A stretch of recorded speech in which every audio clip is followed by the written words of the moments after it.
be doing a build video for the Corsair, the Durafly F4U Corsair. So let's get started. Alright guys, the first thing I'm going to point out here is that I did change the connector on the ESC.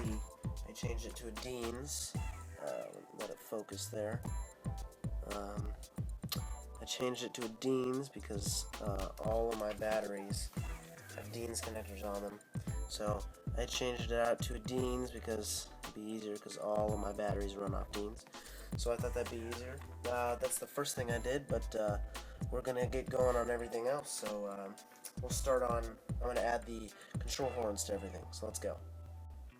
Alright guys, I'm back, and I took these two bags and this screwdriver out of this big bag with all the parts in it, and we're going to put the control horns and servo linkages on the servos. So I'm going to bring this a little closer here so you guys can see this.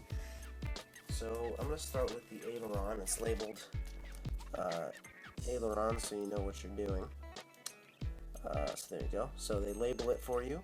And then there also was 2 extra bags of extra parts just in case, which I thought was pretty cool.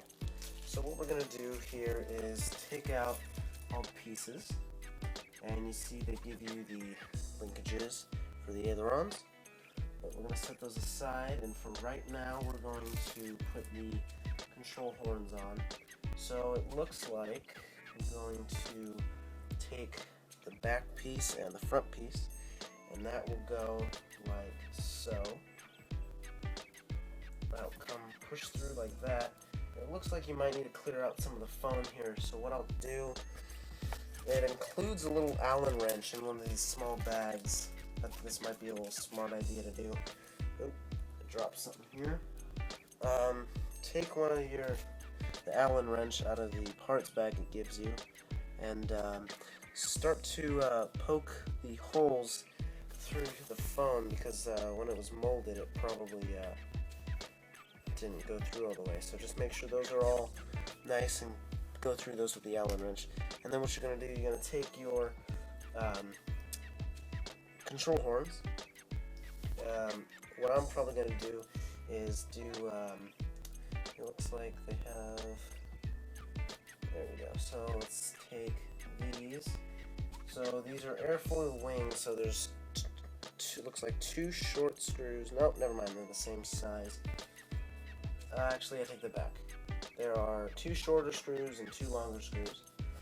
It looks like you will take the shorter screws on the outside of the wing. So let's do that now. What I'm going to do is I'm just going to put them through here. They're going to be diagonal. So, and then the long screw will go through there like that. I'm just going to push it through this side.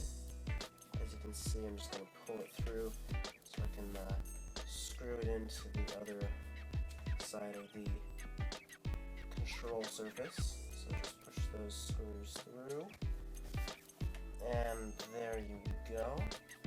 Then you're going to take your control horn and put that on like so, and then I'm going to hold it like that, and I'm just going to screw in these screws to hold that on, and that'll be your control horn.